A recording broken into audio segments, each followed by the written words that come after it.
Hello everyone, my name is Takesha. This is our first video for Lady Set Go. I'm so excited to record, and I got Trina here with me, ready to tell everybody her story. So here we go, Trina, introduce yourself. Hi everybody, my name is Trina. I live here in Vegas. I'm originally from Ohio, and I am a huge proponent for mental health awareness and suicide prevention.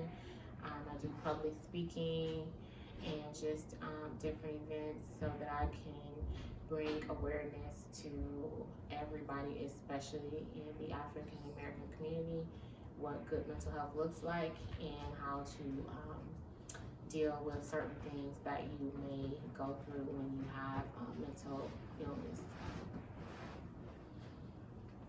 All right, so I'm going to ask Trina a couple of questions, and you ready, Trina? Ready as I'm gonna be. Okay, so the first question was tell us what you do and why you do it, but you already told us that. So, you told us what you do. My why. My why, yes. is my mother. My mother is my why. She has been for the past 10 years. My mother in July of 2009 died by suicide, and for the first 5 years I didn't speak about her death at all because my family chose not to address it, and I really was just in a bad place, and so I wanted to get to a better place mental wise, health wise as well, and so I just started speaking about my experience. Okay, that's good. Why is it important for you to share your story? Why do you feel it's important for you to share your story?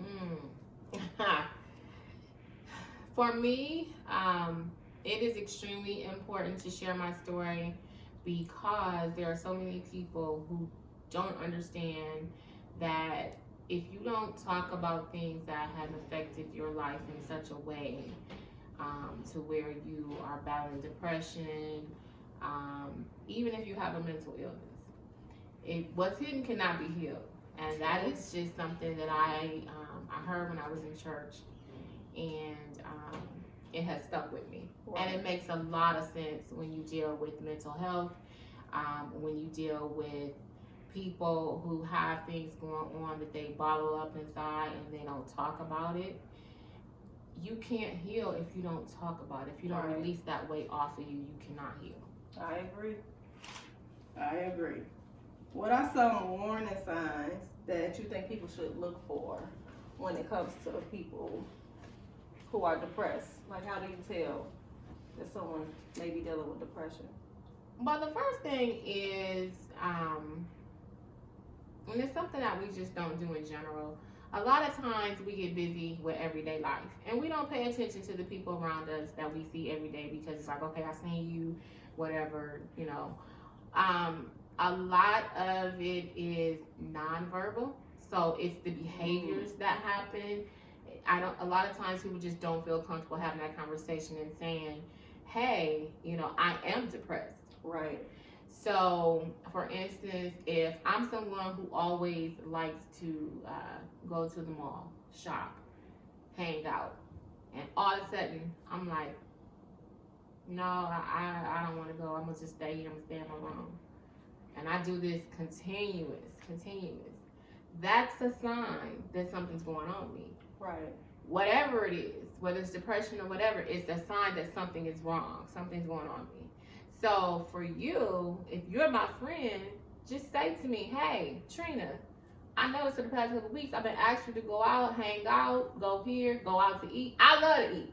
So if I'm not going to eat, something wrong. Big red flag. So when you're no longer doing things that you normally would enjoy doing. Absolutely. That is one of the biggest ones. Your mood can change to where if I'm always a happy person and I'm always talking to you and all of a sudden I'm answering you with short words. Right. That's a big one. I'm always, you know, like maybe snappy or down. If I mention to you that I can't get any sleep, that's a big sign also that you are battling depression. And I take all these as signs because these were some of the things that my mom was going through the last 6 months of her life that now in hindsight I realize were, signs for me to pick up on, but I didn't have education about depression, the signs, what I could do. And so when I look back over things that happened with my mom, those were big red flags. Right. That I wish I knew then, what I know now, so that I could possibly have helped her get through that. Right. At that time. Okay. What advice can you give to friends and family members of people who may be depressed? Like, how can they help them? Well, here's the thing. First off, you cannot, and I repeat, cannot help somebody that does not want to be helped. If someone does not want to be helped, you have to wash your hands of it a little bit, and you have to kind of fall back. The thing that we as people, whether we are dealing with friends, family members, co-workers, I don't care who it is, if there's someone that's in your circle that you deal with on a daily basis and you care about them, then you owe it to them to ask the difficult questions. If they're mad at you because you ask those questions, so be it. You ask the questions. So if I say to you, I noticed your behavior has just been erratic for the past couple weeks. Are you okay? Right. You can get me. Why you asking me? Am I okay? Why you asking that? Why you in my business? Is the big thing. Why you in my business? Okay, but I'm asking you because I care. Right. Because that's the thing. When somebody is depressed and they're going through something, they want to know that someone cares. Mm-hmm. And they want somebody that's consistent. That's the other big thing. Being consistent. If I say that I care about you and I'm your friend, then that means I'm checking on you a couple times a week. I don't have to be on the phone with you. We don't even talk on the phone a lot anymore. Most people texting. Mm-hmm. They have all type of apps where you can communicate, email, whatever. But I'm in constant communication with you because I'm letting you know that I'm there. Right. If you want to help somebody that's going through something, you have to be consistent. You have to let them know that you are there for them. You have to create a safe place for them to feel comfortable to share with you anything. It doesn't matter who it is. Right. And that's where it starts. You have to ask, have you ever thought about harming yourself? Okay, so they mad. I'd rather you be mad than me feeling hurt sitting at your funeral. True. Or you in a hospital on life support. Which one would you want? That's true. That's true. How can we help the families of those who have taken their own lives? Well, the biggest thing that I would say is we have to look at the situation of the person that died by suicide. And I keep saying died by suicide because the person that died and took their life, they didn't commit a crime. And so when we say committed suicide, what crime did they commit? They hurt themselves. Now they may hurt their families in return, and they may have, left a lasting effect from their action. But they didn't go out here and commit a crime. So I read an article a while ago, and it allowed me to see it from another perspective. And so what I choose to say now moving forward is die by suicide, because that's just really what it is. That's interesting. But as far as helping families, the biggest thing that needs to happen is that families need to talk about what happened. And talking about what happened, it allows people to see what can be done differently. If we run across that from friends, co-workers, other family members, what could we have done differently to change it? Doesn't mean it would have changed the outcome, but just having that conversation, don't sweep it under the rug like it did not happen. That does not help anybody. Exactly. Have a conversation. What could we have done differently? And just learn to look at your own self and how you can be better for yourself, because we don't always take good care of ourselves. We're ripping, running, we're doing this and that, And good mental health starts with good self-care. Amen. And you have to practice that. Yes. So, by sharing your story, do you feel a sense of relief after what you've been through?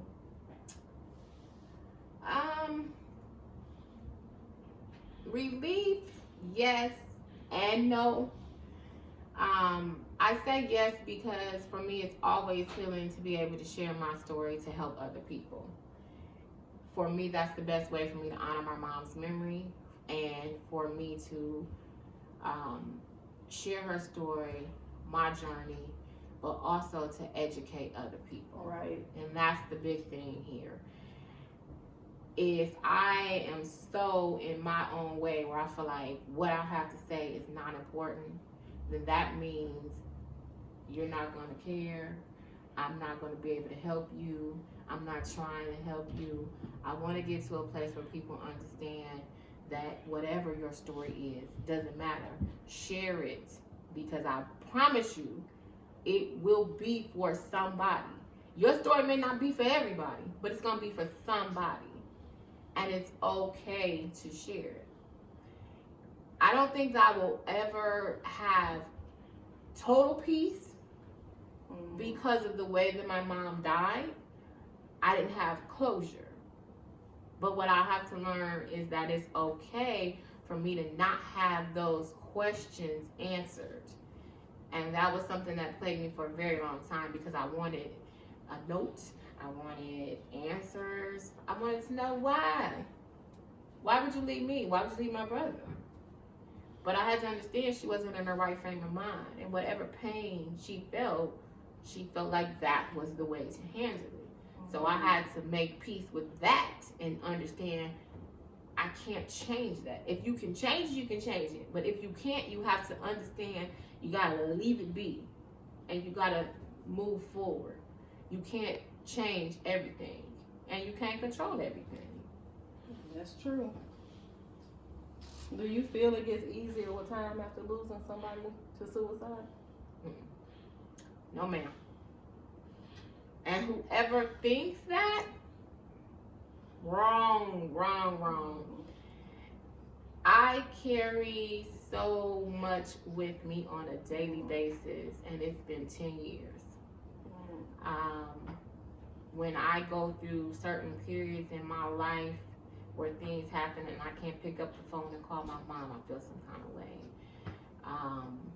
When I got married, graduated college, all these milestones my mom missed. I was so angry at my mother, and I didn't realize that until actually just a few months ago, because I never admitted I was angry with my mom. And I was mad as hell. I'm just going to be transparent. I was very mad because, again, you poured into me. You made me the person that I am. And then everything that you did, you poured into me. You missed the opportunity to see what you did. You missed that. And you left me to basically just figure this stuff out. You taught me everything except how to live without you. Not my fault, but I had to learn that I had to forgive myself, and because I felt, why couldn't I help my mom? Why didn't I know this? Why didn't I know that? And I had to forgive my mother. And it took me a long time, and I had to let that go in order to heal and help other people through this process. That's good. What is the most important lesson you've learned from this experience that you've been through? I struggled with telling certain parts of my journey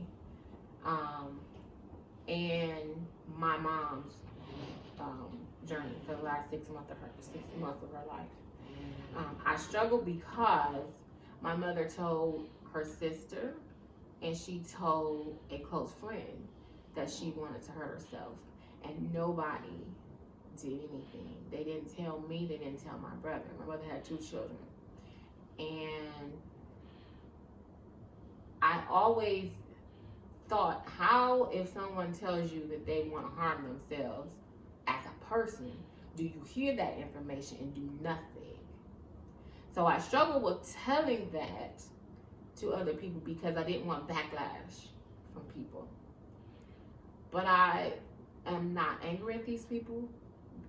I was in the beginning, I'm going to be honest. But I had to learn that my mom made the choice. My mom did this, they didn't. She told who she felt she wanted to tell. And I had to be okay with that. Because if she would have told me, the situation would have been completely different. I had to also understand that this is education for not only my family, my mom's friend, but for people in general. I don't care who you are. To understand that if someone says that they want to hurt themselves, if you yourself cannot help them, don't ignore them. Right. Because my mom made a very clear statement to these two people. They did nothing. And they just said, if you say it again, there wasn't a second time. And because when my mom said something, she had her mind set, that's what she did. And so we don't always get a second chance or another opportunity to do something. So we can't always change the narrative. This is true. However, what you can do is you can turn it over and say, hey, here go the National Suicide Prevention Hotline. Here go the crisis text number.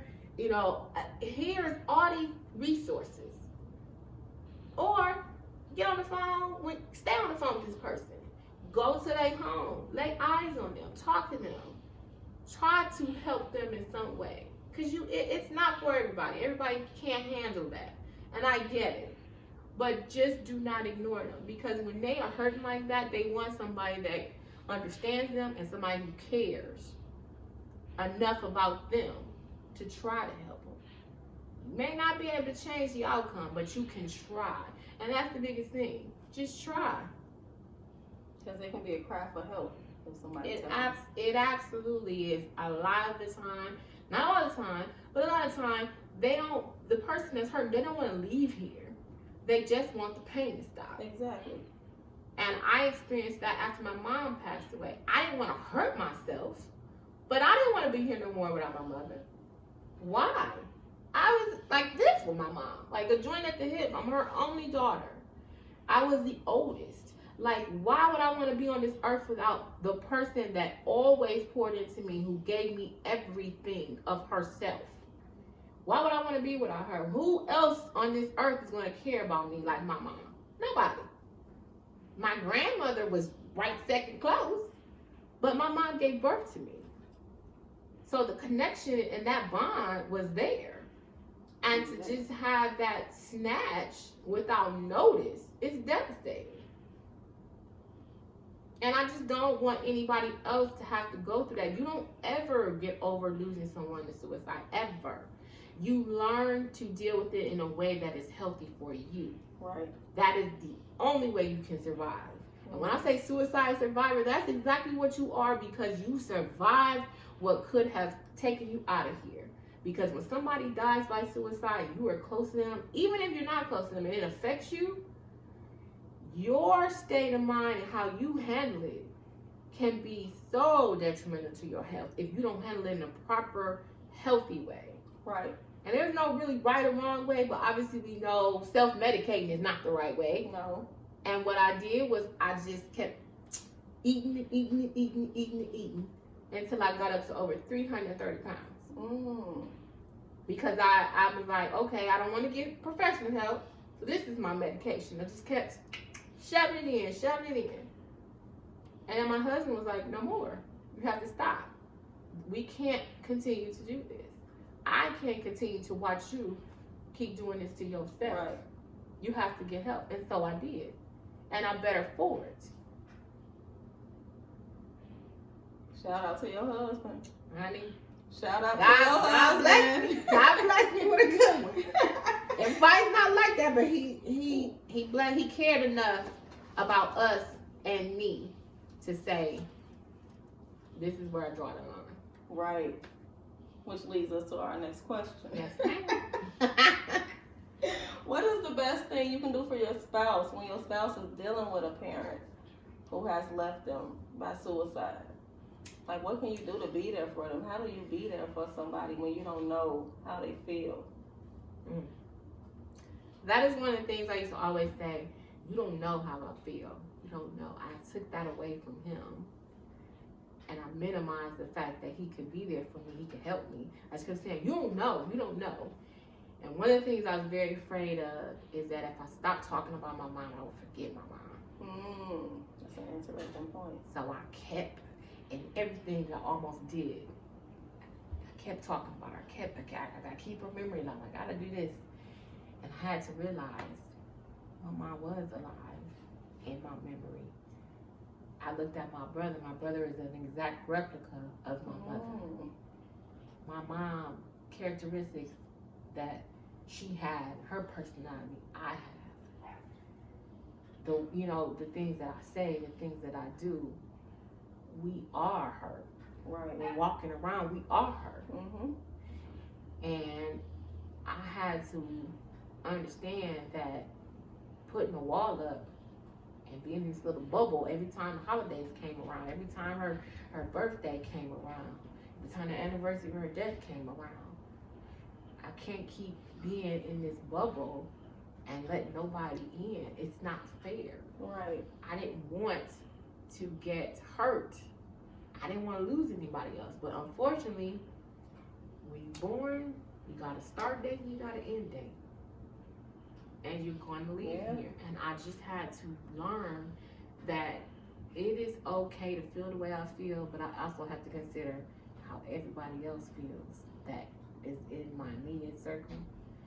And I had to try to explain to my husband, this is why I feel the way I feel, but I know that I have to allow you in. And I kept shutting the door in his face.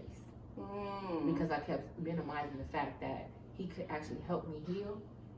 I don't need your help. I got this. I didn't have nothing.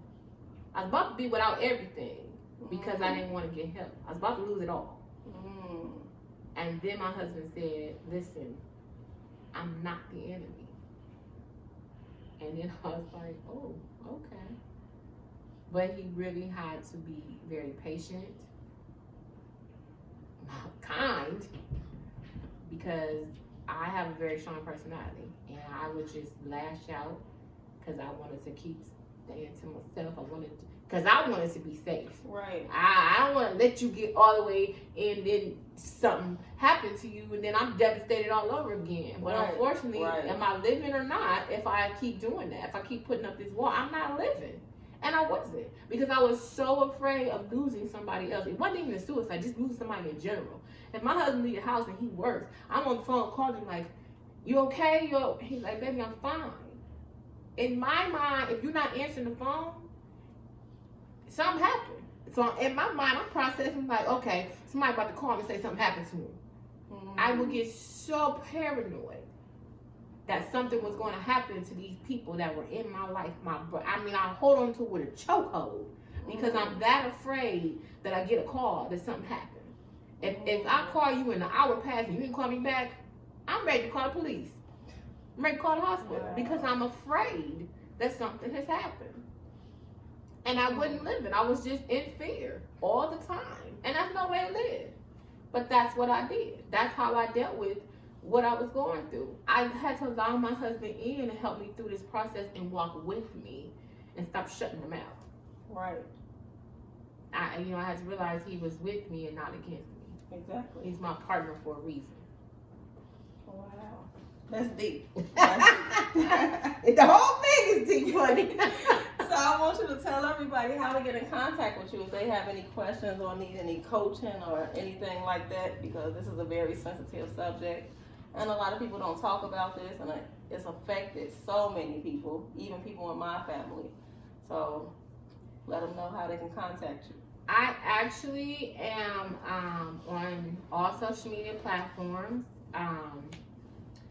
I will be switching over in the next couple of weeks, but for social media, it's Trina Nichelle Holston Powell on Facebook. I also have a Facebook support group called A New Point of View, and it's a closed group where people just go in, they just share their experiences, what they're going through. We put videos up